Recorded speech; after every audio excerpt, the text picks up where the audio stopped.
Hello everyone.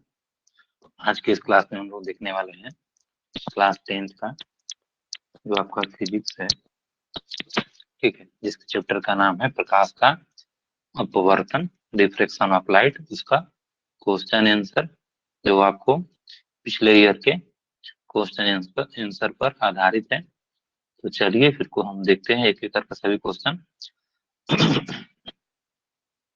सबसे पहले पहला क्वेश्चन क्या है आपका कि प्रकाश का अपवर्तन जो है किस कारण से होता है। तो ये होता है आपका माध्यम में परिवर्तन का जो गति है बदल जाता है, इसके वजह से क्या होता है, प्रकाश का अपवर्तन होता है। Very very important question.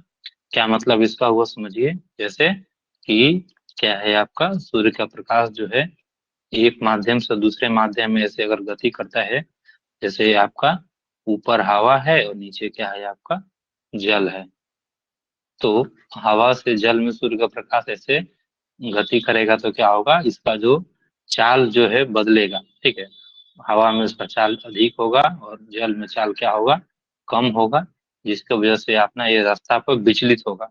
ठीक है, जिसको हम लोग अपवर्तन के नाम से जानते हैं। ठीक है, ये हुआ पहला क्वेश्चन। दूसरा हम लोग देखते हैं। दूसरा क्या है आपका कि वायु से जल में जाने पर प्रकाश की गति क्या होगा। तो हमको मालूम है कि सबसे अधिक आपका प्रकाश का जो गति होता है किसमें होता है, निर्वात। कितना होता है निर्वात में, 3 × 10⁻⁸ मीटर प्रति सेकंड। ठीक है, ये होता है आपका निर्वात में। और इसके अलावा वायु में थोड़ा इससे कम और जल में और भी कम, तो क्या होगा, इसका गति आपको घटेगा।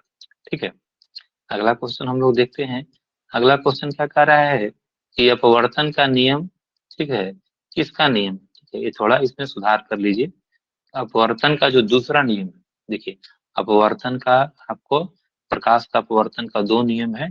तो दूसरा नियम क्या कहता है कि साइन आई, ठीक है, sine i divided by sine r, मतलब साइन आई बट्टे साइन आर जो होता है क्या होता है आपका कांस्टेंट होता है। ठीक है, नियत होता है। ठीक है, ये प्रकाश का अपवर्तन का दूसरा नियम है। इस नियम को हम लोग स्नेल का नियम कहते हैं। ठीक है, ये आपको ध्यान में रखना है कि स्नेल का नियम क्या है, कि प्रकाश का अपवर्तन का जो दूसरा नियम है, क्या है प्रकाश के अपवर्तन का दूसरा नियम, साइन आई बटा साइन आर जो होता है कांस्टेंट होता है। ठीक है, इसको आपको ध्यान में रखना है।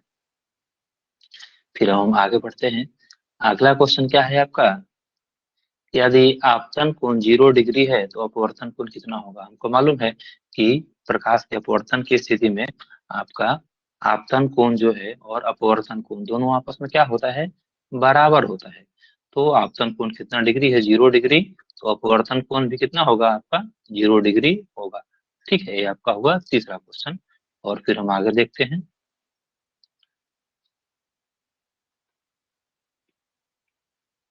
चलिए आगे हम लोग देख लेते हैं क्या है। तीसरा ये चौथा क्वेश्चन होगा।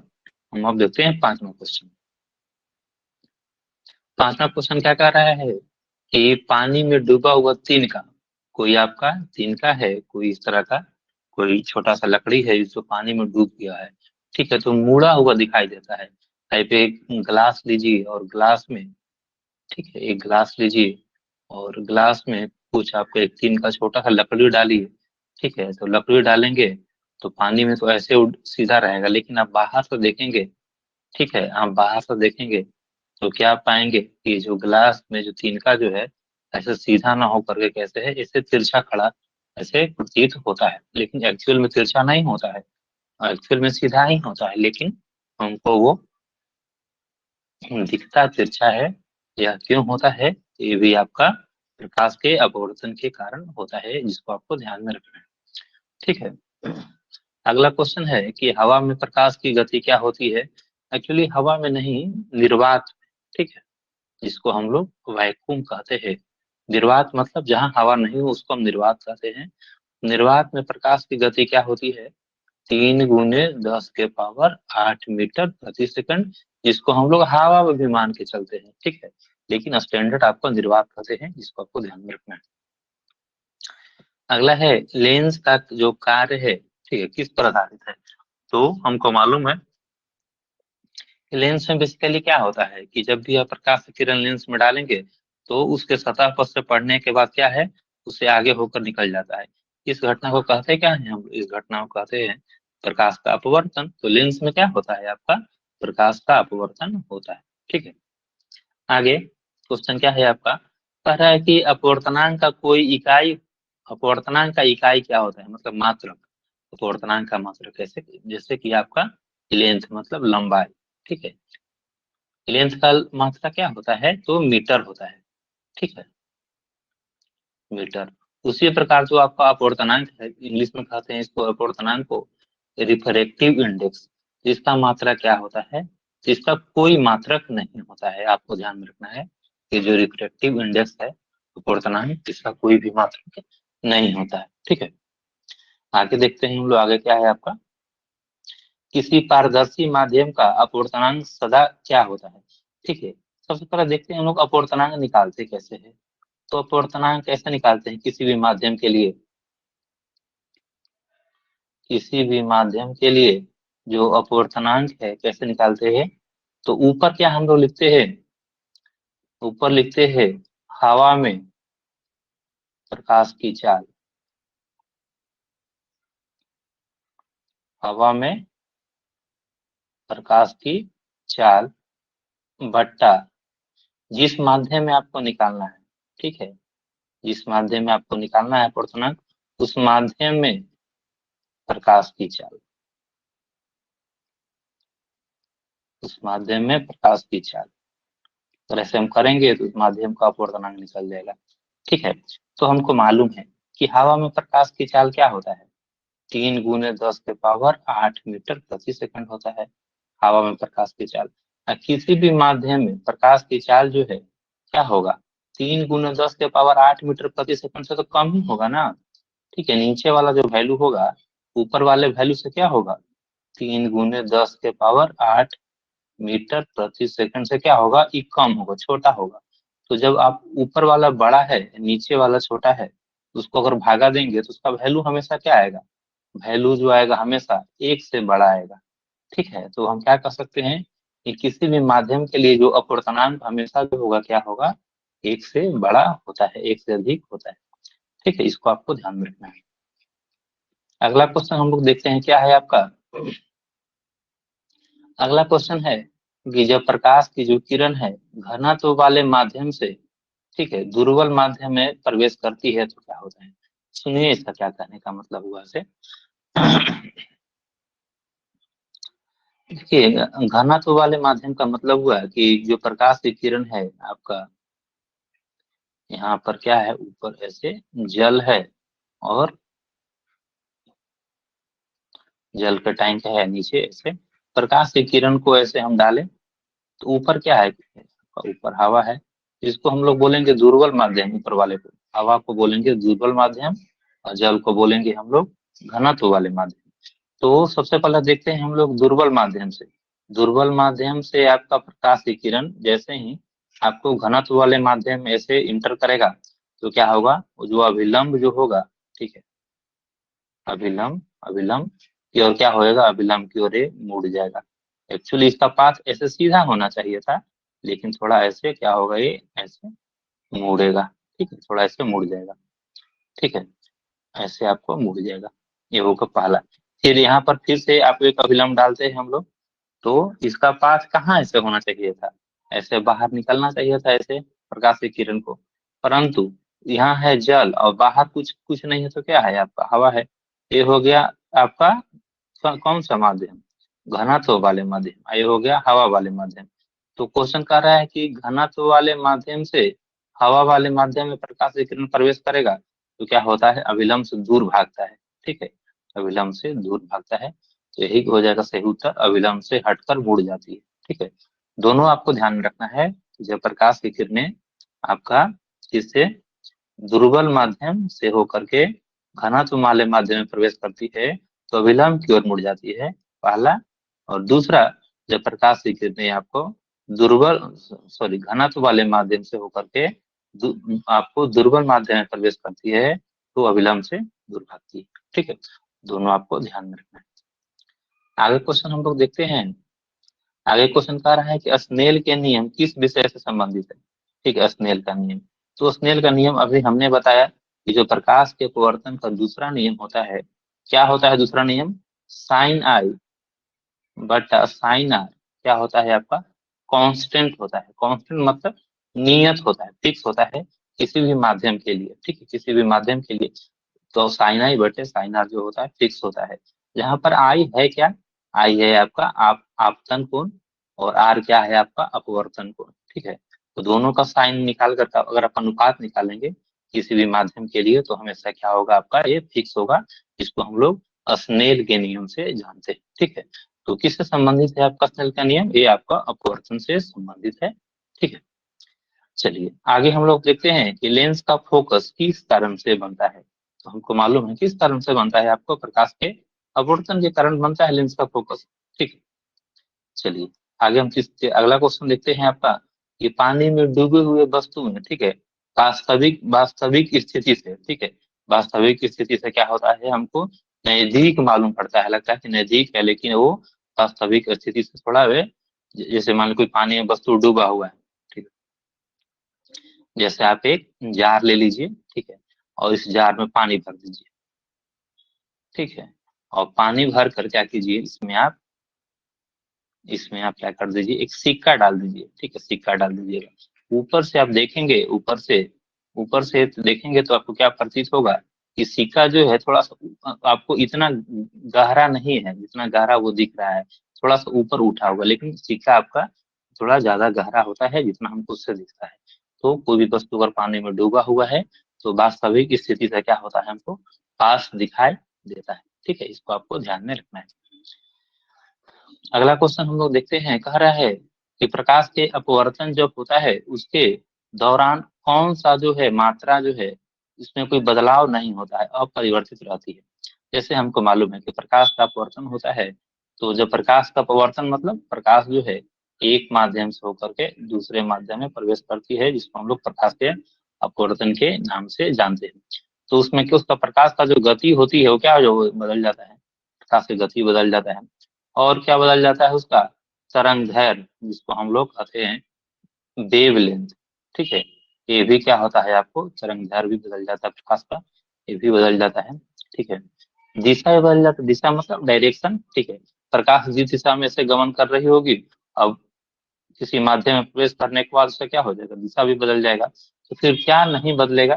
ठीक है, तो उसका आवृत्ति जो होगा, आवृत्ति मतलब फ्रीक्वेंसी, ठीक है, उसका आवृत्ति जो होगा, वो आवृत्ति जो है उसका क्या होता है?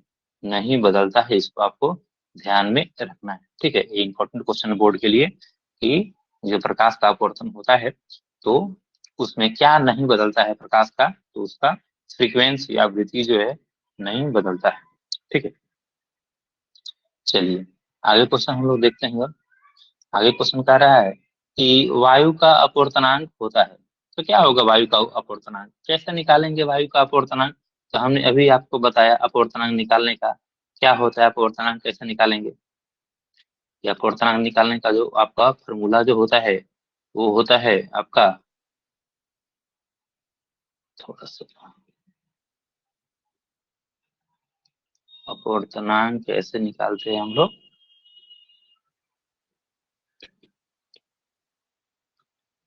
क्या होता है अपवर्तनांक का फॉर्मूला?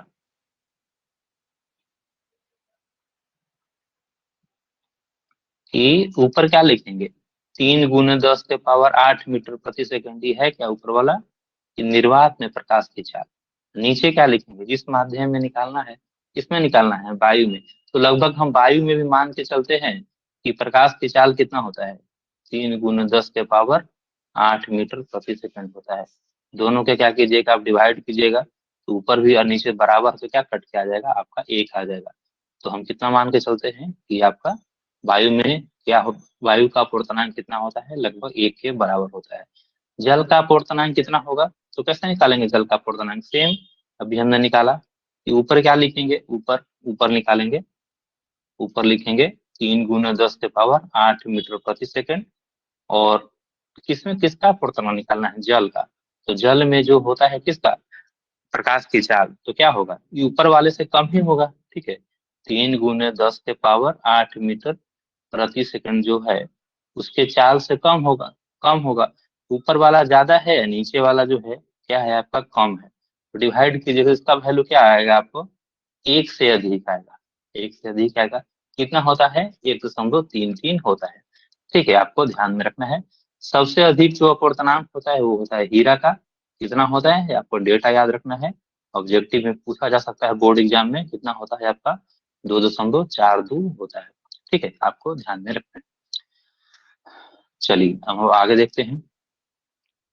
आगे क्वेश्चन क्या कह रहा है आपका, यदि प्रकाश की किरणें दो विभिन्न माध्यमों में जाती है, क्या इसका मतलब हुआ समझिए आप, कि जैसे ऊपर क्या है आपका हवा यानी कि वायु है, नीचे क्या है आपका जल है।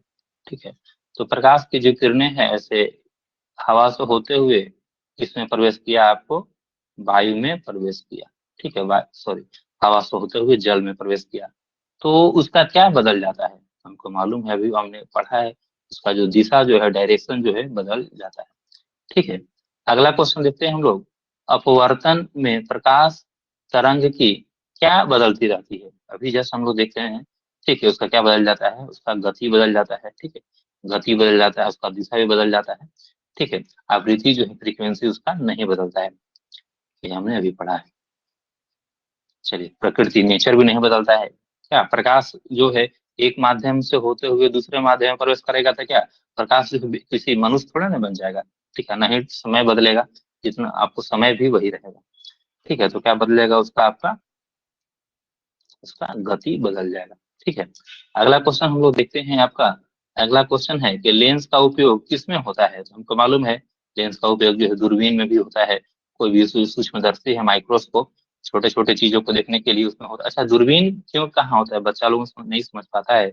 दूरबीन जनरली हम इस्तेमाल करते हैं दूर की चीजों को देखने के लिए। ठीक है, क्योंकि दूर की चीजों को हम लोग स्पष्ट नहीं ना देख सकते हैं, बहुत जो दूर है चीजें वो हमारे हमारे आंख से 1 किलोमीटर, 2 किलोमीटर, 5 किलोमीटर दूर है, तो हमको नहीं दिखेगा, तो हम दूरबीन का इस्तेमाल करते हैं। ठीक है, और सूक्ष्मदर्शी जो है क्या करते हैं, एकदम अति सूक्ष्म चीजों को देखने के लिए उपयोग करते हैं। सूक्ष्मदर्शी या फिर चश्मा में उपयोग होता है। इसका उत्तर क्या हो जाएगा, सभी हो जाएगा।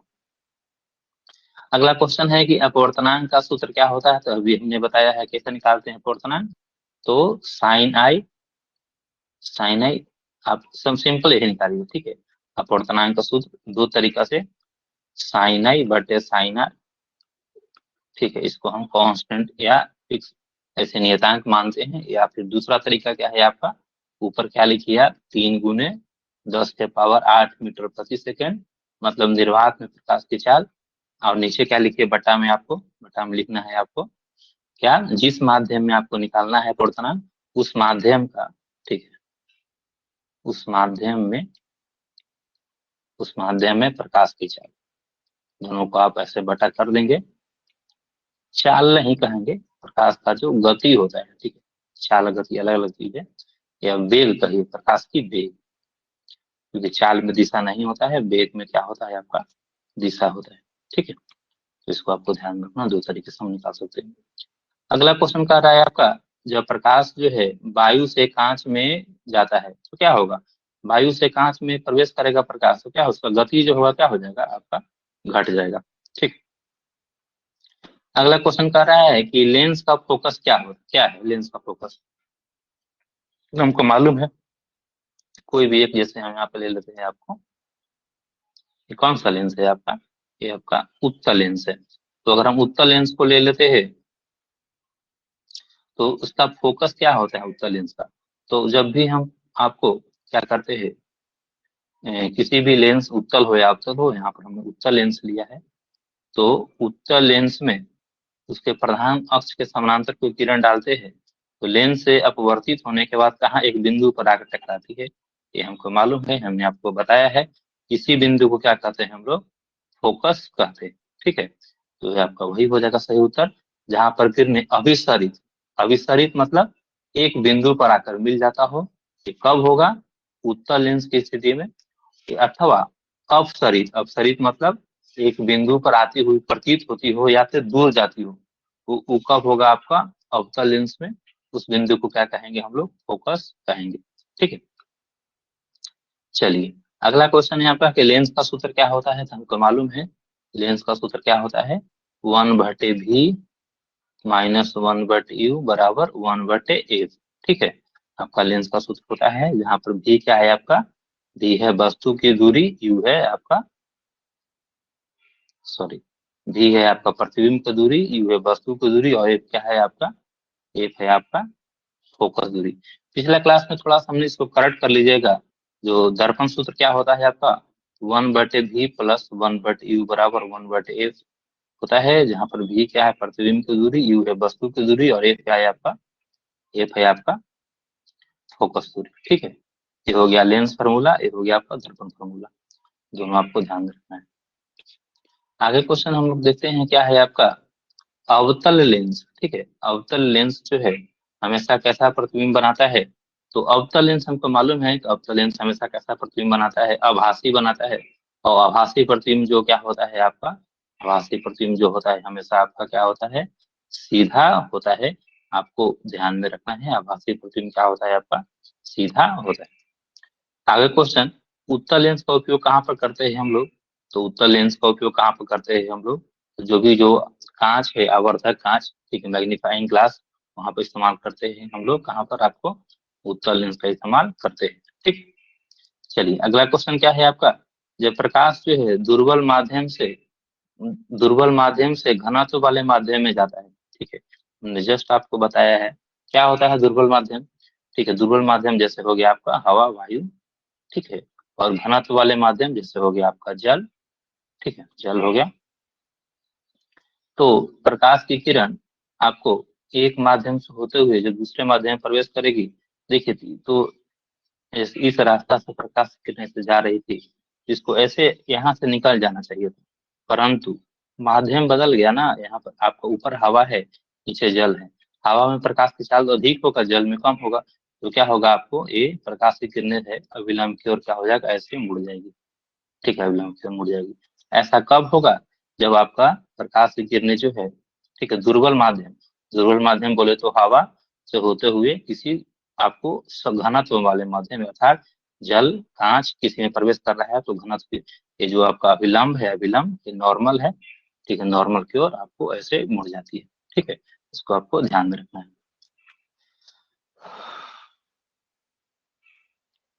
चलिए अगला क्वेश्चन हम लोग देखते हैं। अगला क्वेश्चन क्या है आपका, कि जो आपको मायोपिया होता है, मायोपिया, मायोपिया को हम लोग कहते हैं निकट दृष्टि दोष। ठीक है, क्या कहते हैं, निकट दृष्टि दोष। तो इसको ठीक करने के लिए कौन सा लेंस का इस्तेमाल किया जाता है, ये क्वेश्चन है 29 नंबर। और दूसरा 30 नंबर क्वेश्चन है आपका, ठीक है, हाइपर माइट्रोपिया। ठीक है, हाइपर माइट्रोपिया जिसको हम लोग हिंदी में कहते हैं दूरदृष्टि दोष। ठीक है, दूरदृष्टि दोष। तो अगर आपको किसी व्यक्ति को हो जाए आंख में, तो हम लोग कौन सा लेंस का इस्तेमाल करते हैं। देखिए आपको इसको एक आप ट्रिक के थ्रू समझ सकते हैं। ठीक है, देखिए पहला है आपका निकट दृष्टि दोष। ठीक है, निकट। और दूसरा है क्या आपका, दूर दृष्टि दोष। ठीक है, तो अगर एग्जाम में आप कंफ्यूज हो जाए कि अवतल होगा कि उत्तल होगा, तो कैसे बनाइएगा इसको, तो समझिए। देखिए निकट में और दूर में बड़ा कौन है। तो निकट में आपको 3 शब्द लगा हुआ है, और दूर में क्या लगा हुआ है आपको, 2 शब्द लगा हुआ है। तो जिसमें जो बड़ा शब्द वाला है अर्थात निकट 3 शब्द वाला है, उसमें बड़ा वाला होगा लेंस। बड़ा वाला लेंस मतलब आपका अवतल लेंस। ठीक है, अवतल लेंस कैसे ये बताते हैं आपको हम। अवतल लेंस, क्योंकि अवतल लेंस में कितना शब्द है आपका, इसमें है 4 शब्द। ठीक है, इसमें है 4 शब्द। और दूर दृष्टि दोष बोले तो इसमें 2 शब्द हैं। तो छोटा वाला मतलब आपका उत्तल लेंस। उत्तल लेंस में कितना शब्द है आपका, इसमें 3 शब्द है। ठीक है, तो इसको आप ऐसे ही ट्रिक बना के याद करना है कि जो निकट वाला होगा, ठीक है, उसमें कम शब्द वाला, निकट छोटा है ना, निकट में सॉरी निकट बड़ा है ना, निकट में आपका 3 शब्द है तो बड़ा है, तो इसमें आपका बड़ा वाला लेंस हो जाएगा अवतल लेंस। और दूर जो आपको छोटा है, दूर में 2 ही शब्द है, तो इसमें आपको उत्तल लेंस आपका हो जाएगा। ठीक है, आपको दोनों ध्यान में रखना है। चलिए आगे क्वेश्चन हम लोग देखते हैं। आगे क्वेश्चन कह रहा है कि पावर ऑफ लेंस क्या होता है।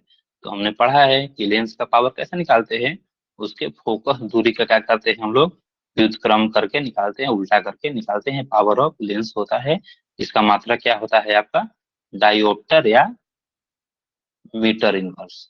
ठीक है, दोनों में से कोई एक हम लिख सकते हैं। आगे क्वेश्चन देखिए आप, आगे क्वेश्चन कह रहा है कि यदि लेंस का फोकस दूरी कितना है, 50 सेंटीमीटर है। लेंस का फोकस दूरी 50 सेंटीमीटर है, तो इसको मीटर में बदल लीजिए। 50 सेंटीमीटर को मीटर में बदलेंगे तो क्या कीजिएगा, 100 से भागा दीजिएगा तो कितना आएगा आपका, 1/2 मीटर। ये दूरी किसमें है, प्लस में है, मतलब कौन सा लेंस रहा होगा, उत्तल लेंस रहा होगा, तो क्या निकालना है, पावर निकालना है। पावर बराबर पता है क्या है, 1/f। तो 1/f का मान है कितना, 1/2। तो पावर कितना हो जाएगा आपका, 2 डायोप्टर या 2 मीटर इनवर्स आपका हो जाएगा। ठीक है, चलिए। कह रहा है कि अपवर्तनांक का एसआई मात्रा क्या होता है, तो हमको मालूम है, सबको इकाई नहीं होता है, तो मात्रक फिर क्या होगा। चलिए आगे देखते हैं हम लोग। तो अगला क्वेश्चन कह रहा है, जब प्रकाश दो विभिन्न माध्यम से गुजरता है, तो उसमें क्या जो है नहीं बदलता है। तो हमने जस्ट अभी पढ़ा है, उसमें जो उसका आवृत्ति होता है, उसका फ्रीक्वेंसी, वो नहीं बदलता है। उसका गति बदल जाता है, तरंग भी बदल जाता है, ठीक है, परंतु उसका आवृत्ति जो है नहीं बदलता है। ठीक है, अगला जो क्वेश्चन कह रहा है कि रेनबो, जिसको आप कहते हैं इंद्रधनुष, ठीक है, वो क्यों बनता है। इंद्रधनुष बनने का कारण क्या है आपका, ये भी आपका प्रकाश का अपवर्तन ही है, ये आपको ध्यान में रखना है। ये प्रकाश के अपवर्तन की वजह से क्या होता है, आपको इंद्रधनुष बनता है। चलिए, अब कुछ और क्वेश्चन देख लेते हैं हम लोग। अगला क्वेश्चन क्या कर रहा है आपका, कि जो फाइबर होता है, ठीक है, ऑप्टिकल फाइबर, जो हमारे घर में नहीं, जो टेलीफोन का जो तार है, कंप्यूटर का तार है, ठीक है, ऑप्टिकल फाइबर पर काम करता है। या घर में जो आप वाईफाई लगाते हैं, उसको जो केबल है, तार है, वो आपको ऑप्टिकल फाइबर केबल होता है। तो वो किस पर काम करता है, तो वो काम करता है पूर्ण आंतरिक परावर्तन पर काम कर लेता है। आपको सिर्फ अभी नाम याद करना है। इंग्लिश में कहते हैं इसको हम लोग total internal reflection of light. ठीक है, total internal reflection of light, इसको हम लोग कहते हैं। ठीक है, पूर्ण आंतरिक परिवर्तन क्या होता है, आपको 11th क्लास में पढ़ना है, यहाँ नहीं पढ़ना है। 11th और 12th क्लास में पढ़ना है आपको। ठीक है, अभी यहाँ सिर्फ आप नाम याद कीजिए, ये काम करता है पूर्ण आंतरिक परिवर्तन पर। कर रहा है कि क्रिटिकल एंगल का संबंध किससे है, तो ये भी आपका संबंध उसी से है, पूर्ण आंतरिक परिवर्तन पर। क्या होता है क्रिटिकल एंगल, 10th क्लास में नहीं पढ़ना है, बस सिर्फ आप नाम याद कर लीजिए। ठीक है, अगला क्वेश्चन कर रहा है कि यदि कांच का जो अपवर्तनांक है 1.5 है और वायु का 1 है, तो क्रिटिकल एंगल क्या होगा, आपको ये नहीं पढ़ना है क्वेश्चन। ठीक है, 10th क्लास में नहीं पढ़ना है, इसको आप छोड़ दीजिए। ठीक है, आगे क्वेश्चन कर रहा है कि मृग तृष्णा, जो मिराज होता है, किस कारण से होता है। देखिए, आप इसके बारे में एक बार जान लीजिए, ये है क्या। ठीक है, आप रेगिस्तान वाले ही जाइएगा इस एरिया में, तो रेगिस्तान वाले एरिया में जाइएगा, तो गर्मी के दिन में लगभग 12-1 बजे, ठीक है, 12 से 2 बजे के बीच आप देखेंगे, तो आपको दूर ऐसा दिखेगा कि बहुत बड़ा कोई क्या है, तालाब ऐसे दिख रहा है। ठीक है, पानी का बहुत बड़ा तालाब दिख रहा है। ठीक है, लेकिन दूर से, लेकिन नजदीक जाएंगे तो वहां पर पाएंगे कुछ तालाब वगैरह है नहीं। ये ऐसा क्यों हो पाता है, तो वहां पर बना हुआ रहता है क्या आपका, मृग तृष्णा, ठीक है, जिसको हम मिराज कहते हैं। ऐसा क्यों होता है, ये भी प्रकाश के पूर्ण आंतरिक परिवर्तन के कारण होता है। ठीक है, इसको आपको ध्यान रखना है। चलिए, अगला क्वेश्चन क्या है आपका, कि पानी में पड़ी मछली हमेशा वास्तविक स्थान से क्या होगा, पास दिखाई देगा। हमने अभी बताया आपको सिक्का वाला उदाहरण लेकर के, कि पास दिखाई देगा। ठीक है, चलिए आगे हम लोग देखते हैं। कह रहा है कि प्रिज्म जो है, प्रिज्म में प्रकाश का अपवर्तन किस प्रकार का होता है। अब प्रिज्म को देखेंगे तो ऐसे कुछ त्रिभुजाकार रहता है, ठीक है? लेकिन 3D रहता है, 3 डायमेंशनल। तो इसमें कोई अगर प्रकाश की किरण ऐसे प्रवेश करेगा, ठीक है, तो यहाँ आपका है हवा। अब प्रिज्म बना होता है किसका, कांच का। तो एक बार अपवर्तन तो यहीं पर हो गया, आधे में बदला। फिर आपको ये प्रकाश की किरण ऐसे आगे बढ़ेगा, ठीक है, और फिर ऐसे हवा से निकल के ऐसे बाहर निकलेगा। दूसरा बार अपवर्तन यहाँ पर हो गया। तो क्या बार अपवर्तन होगा वहां पर, आपको 2 बार होगा। ठीक है, इसको भी आपको ध्यान में रखना है। अगला क्वेश्चन कह रहा है कि अगर आपतन कोण जो है, आपतन कोण 0 डिग्री है, तो स्नेल का नियम क्या होगा। तो क्या कहता है, आपतन कोण 0 है, तो तो क्या होता है, साइन आई बटे साइन आर बराबर क्या होता है, कांस्टेंट होता है, कांस्टेंट। और आपतन कोण मतलब आई का मान कितना है आपको, 0 है, तो इसमें रखिए मान, तो साइन 0 ऊपर हो जाएगा, साइन 0, नीचे क्या आपका साइन आर बटे बराबर कांस्टेंट सी मान लेते हैं। और इसको और सोल्व कीजिएगा तो क्या होगा आपको, साइन आर बराबर क्या होगा, साइन 0 का मान 0, 0 बटे सी बराबर 0, मतलब साइन आर भी क्या हो जाएगा आपका 0 हो जाएगा। ठीक है, आपको ध्यान रखना है। आगे क्वेश्चन कह रहा है कि लेंस के कारण दृष्टि दोष ठीक करने का सिद्धांत ये भी किस पर आधारित है आपका। ठीक है, लेंस में होता ना है आपको, हम लोग व्यक्ति में आपको दूर दृष्टि दोष निकट दृष्टि दोष हो जाता है, तो हम लोग क्या करते हैं उसके चश्मा में या डायरेक्टली आंख में क्या लगा देते हैं, उसमें हम लेंस लगा देते हैं। ठीक है, आगे क्वेश्चन है, किसी माध्यम में प्रकाश की गति सबसे अधिक कहाँ होता है, किस माध्यम में, हवा या निर्वात में। ठीक है, आपको जो प्रकाश की गति होता है जनरली हम इसको वायु मान के चलते हैं, परंतु निर्वात कहाँ ज्यादा बेटर रहेगा। कितना होता है प्रकाश गति आपका, 3 × 10⁸ मीटर प्रति सेकंड आपको होता है। ठीक, आगे क्वेश्चन कर रहा है किस माध्यम में प्रकाश की गति सबसे कम होगा, किसमें होता है दिए गए ऑप्शन में, वायु जल कांच हीरा, हीरा में जो होगा क्या होगा सबसे कम होगा। ठीक है, सबसे कम होगा। आगे क्वेश्चन कह रहा है कि मायोपिया जो होता है, ठीक है मायोपिया, ठीक है, मायोपिया आंख में दूर की वस्तु क्यों नहीं दिखाई देती है। ठीक है, मायोपिया बोले तो निकट दृष्टि दोष। ठीक है, निकट दृष्टि दोष में क्या होता है, आपको निकट के वस्तु तो दिखाई देगा लेकिन आपको दूर का वस्तु नहीं दिखाई देगा। ऐसा क्यों होता है, क्योंकि इसमें जो आंख में जो रेटिना जो लगा हुआ होता है, उसमें जो प्रतिबिंब जो होता है रेटिना के आगे प्रतिबिंब बनना शुरू हो जाता है, जिसकी वजह से क्या होता है आपको वस्तु, आपको दूर का वस्तु नहीं दिखाई देता है। ठीक है, दूसरा है आपका हाइपरमेट्रोपिया। ठीक है, आपका हाइपरमेट्रोपिया, ठीक है, हाइपरमेट्रोपिया बोले तो आपको क्या बोलते हैं, निकट दृष्टि दोष, नहीं हाइपरमेट्रोपिया बोले तो दूर दृष्टि दोष। ठीक है, इसमें क्या होगा, आपको दूर का वस्तु तो दिखेगा परंतु आपको नजदीक का वस्तु नहीं दिखेगा।